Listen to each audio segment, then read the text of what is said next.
Hello friends, myself Chetan Thakur. Today we learn standard 10th English medium. In this lecture we have to study important theorem या MP theorem है, आपको prepare करना है. Theorem का name है area of similar triangle.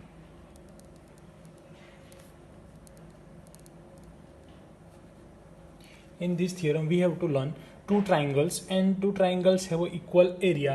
So first आगे हमने एक इम्पोर्टेंट थियरम लर्न किया था, ये फिर से आपके लिए मोस्ट इम्पोर्टेंट थियरम है. टोटल 4 थियरम है, आगे लर्न किया था, ये सेकंड थियरम है और 2 थियरम आएंगे एक्सरसाइज 4.6.4 के बाद. ये थियरम का स्टेटमेंट क्या है, तो स्टेटमेंट पहले समझते हैं. स्टेटमेंट यानी कि सेंटेंस, जैसे कि क्वेश्चंस होता है उसी तरीके से थ्योरम का स्टेटमेंट आता है. तो अगर ये क्वेश्चन आपको पूछा जाए तो इस तरीके से पूछा जा सकता है, area of similar triangles prove, explain and prove. तो आपको यही थ्योरम लिखना है. अगर ऐसा स्टेटमेंट आपको नहीं देखने को मिला तो ये स्टेटमेंट, पूरा स्टेटमेंट ही क्वेश्चंस के फॉर्म में आ सकता है. तो स्टेटमेंट क्या है वो भी आपको रिमेंबर रखना है. The ratio of the areas of two similar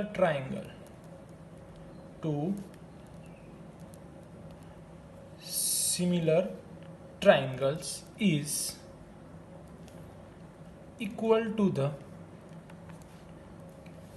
square of the ratio of their corresponding sides. Square of their corresponding side. तो क्या स्टेटमेंट है वो समझते हैं. तो स्टेटमेंट से लेकर हम एक फिगर ड्रॉ करते हैं. 2 ट्राइंगल है इसलिए हमने यहाँ पे 2 ट्राइंगल ड्रॉ किए, दोनों के एरिया इक्वल है. ऐसा एक एल्टीट्यूड ड्रॉ करते हैं.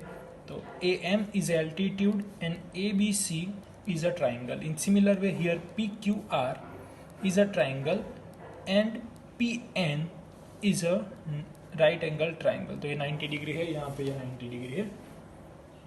इस तरीके से होगा.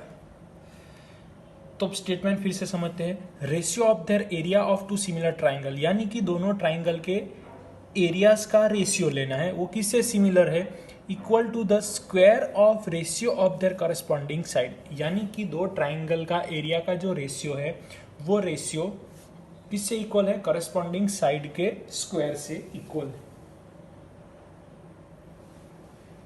फिगर आ जाने के बाद डेटा आता है. फिगर के नीचे लिखना है, मैं यहाँ पे स्पेस है तो वो यूज कर रहा हूं. We are given 2 similar triangles ABC and PQR.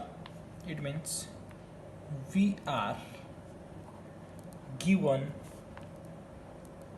2 triangle. कौन कौन से ट्राइंगल है, ABC and PQR, such that triangle ABC is similar to triangle PQR. ये आपको स्टेटमेंट में दिया गया है.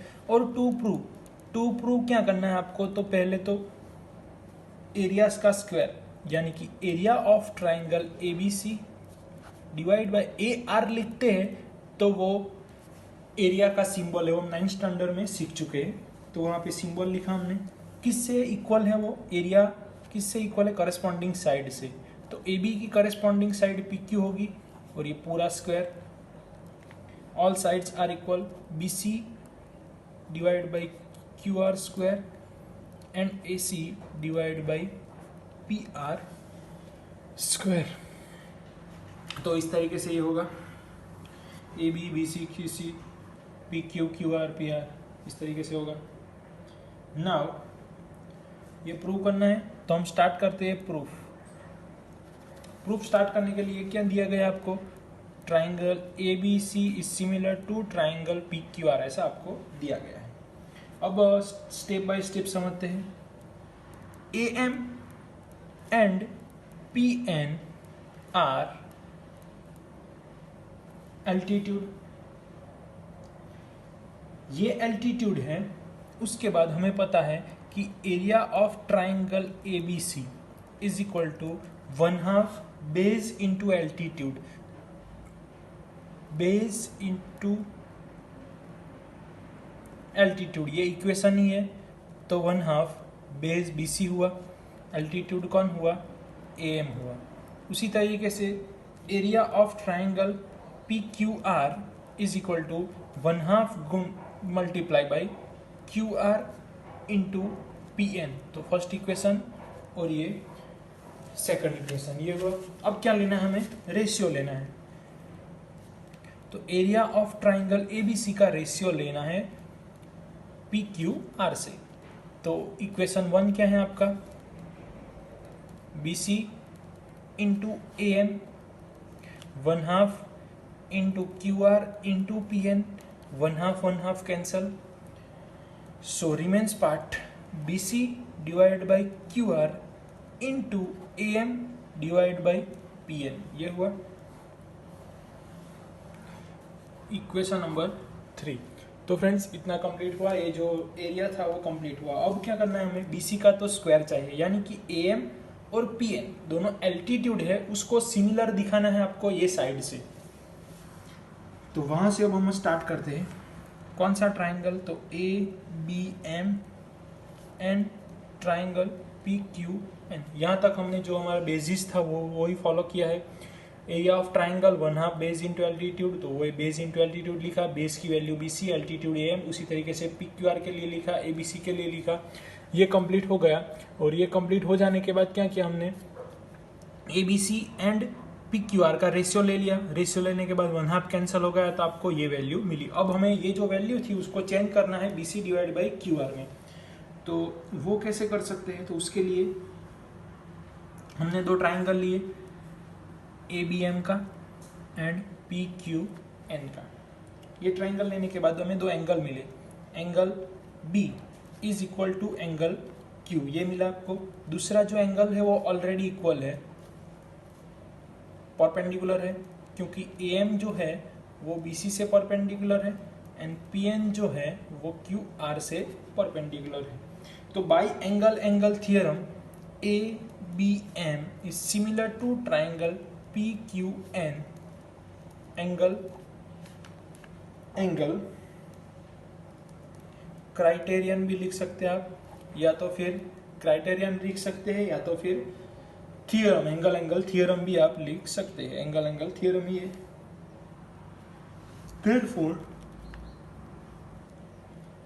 therefore we can say that जो ए एम है उसके जैसा कौन है, वहाँ पे पी एन है, वो किससे सिमिलर होगा, ए बी से होगा एंड पी क्यू से होगा। ये लिखा हमने। इतना कंप्लीट हुआ। सब नेक्स्ट पे पहुँचते हैं। नेक्स्ट में आपको क्या दिया गया है कि ये जो हमने प्रूव किया, अब हमारे पास ऑलरेडी गिवन है। तो गिवन क्या है हमारे लिए, इन data A B C similar to P Q R. तो friends A B C similar to P Q R है, तो हम क्या लिख सकते हैं, all sides are equal, same proportion, A B divide by P Q, B C divide by Q R and A C divide by P R. ये क्या लिखा हमने, ए बी जैसा यहाँ पे पी क्यू है, बी सी जैसा क्यू आर है, ए सी जैसा पी आर है, क्योंकि ऑलरेडी गिवन है। तो ऐसा हम लिख सकते हैं, साइड इज सेम प्रोपोर्शन में। कंप्लीट हुआ। अब हमारा इक्वेशन देखो, इक्वेशन थर्ड क्या है, area of triangle A B C का ratio area of triangle P Q R के साथ। तो क्या मिला था हमें, B C divide by Q R into A M divide by P N. A M divide by P N, यहाँ पे देखो क्या लिखा है हमने यहाँ पे, A M divide by P N is equal to, तो क्या है, A B divide by P Q. But A B divide by P Q की जो वैल्यू है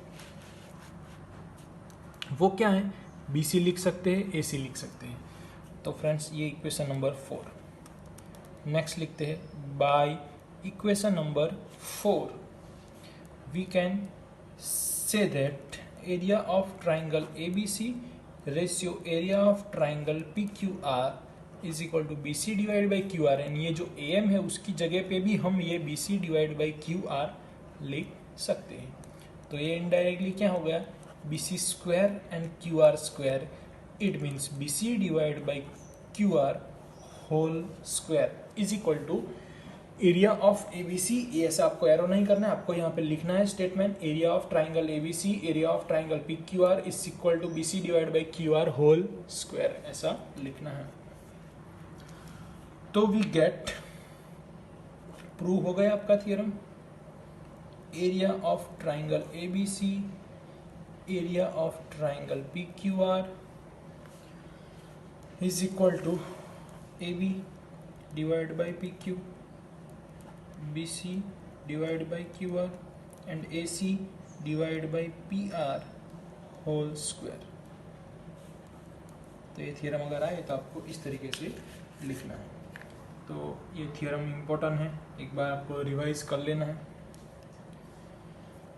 अब हम exercise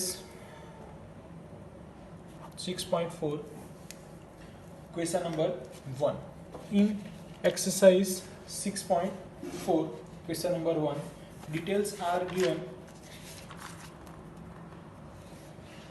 triangle ABC is similar to triangle DEF, already given triangle ABC is similar to triangle DEF and their areas of respectively 64 centimeter square and 120 centimeter square and find BC। तो textbook आपके साथ रखना है, details आपके पास है, total area and two side corresponding side. तो A B C and D F, therefore area of triangle A B C divide by area of triangle D E F is equal to B C जो side है वो E F से similar होगी, उसका square होगा। अब detail लिखते हैं, जो आपको क्वेश्चंस में दिया गया है वो डिटेल लिखते हैं। Area of triangle A B C आप क्वेश्चन में देखोगे तो 64 दिया है, ये 121 दिया है, बी सी फाइंड करना है, therefore B C square. E F की वैल्यू आपको क्वेश्चन में दी गई है 15.4 होल स्क्वायर। यहाँ पे मिस्टेक हो सकती है, आप स्क्वायर लिखना भूल जाओगे तो answer is wrong. Now cross multiplication, 64 into 154 divide by 121, ये कितने जीरो है 1, तो यहाँ पे ये और ये इस तरीके से हुआ, B C square as it is, ये कंप्लीट हुआ। After cancel out value of B C, after cancel out value of B C is equal to 11.2 centimetre, you got value 11.2 centimetres.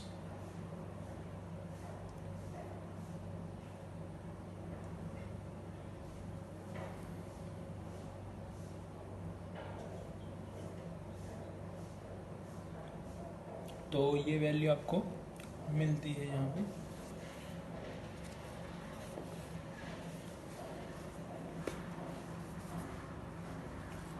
Next questions,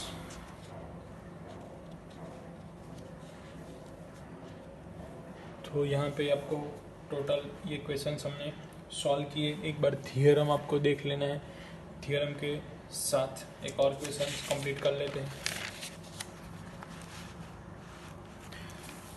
question number 2 of exercise 6.2, diagonals of trapezium.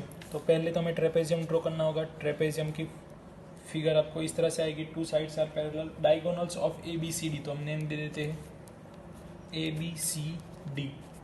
A B parallel to C D, A B जो line है वो C D से parallel है। Intersect at point O, जो उसके diagonal से वो दोनों इंटरसेक्ट कर रहे हैं at point O. If given detail A B is equal to 2CD, ये आपको दिया गया, यानी कि ए बी जो साइड है वो सी डी से डबल है, ऐसा मीनिंग होगा। यहाँ पे ये 5 होगी तो ये आपको 10 समझना है, ऐसा डबल होगी। Find the ratio of area of triangle A O B, area of triangle A O B and C O D, ये दोनों ट्राइंगल्स के आपको एरिया फाइंड करने हैं। स्टार्ट करते हैं। Trapezium, trapezium, ABCD, AC and BD, वो क्या है? Diagonals. Intersect at point O, intersect at point O। Now कौन से दो ट्राइंगल लिए वही डायरेक्ट ले लेते हैं, AOB and triangle COD। AOB and COB, अब दो लाइन पैरेलल है तो आपको पता है एक जेड शेप उस यहाँ पे क्रिएट हो सकता है, तो ये जेड शेप होगा, दूसरा आपका जेड शेप होगा ये, तो यहाँ पे दो, और ये वर्टिकल अपोजिट एंगल क्रॉस हो रहा है इसलिए वर्टिकल अपोजिट एंगल भी क्रिएट होंगे, तो वो डायरेक्टली लिख रहे हम AOB is equal to OCD। उसका रीजन क्या होगा,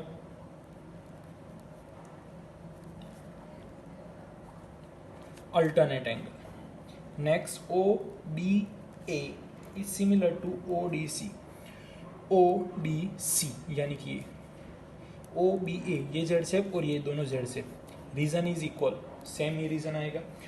और दूसरा AOB is equal to COD, ये दोनों एंगल, ये क्या होंगे, vertically opposite angle. Therefore triangle AOB similar to triangle COD by using triple angle, या तो फिर ओनली दो एंगल का भी लिख के आप कर सकते हो, वर्टिकल अपोजिट नहीं लिखोगे तो भी चलेगा क्योंकि दो एंगल से भी हो सकता है। Area of triangle AOB divide by area of triangle COD is equal to AB जैसी करस्पॉन्डिंग साइड कौन सी है, CD। Next AOB divide by area of triangle COD, AB की वैल्यू पता है कितनी है, यहाँ पे दी गई है 2CD, therefore 2CD square divide by CD square, 2 का स्क्वायर क्या होगा 4CD square divide by CD square, cancel, answer is 4, यहाँ पे कुछ नहीं है यानी कि 1।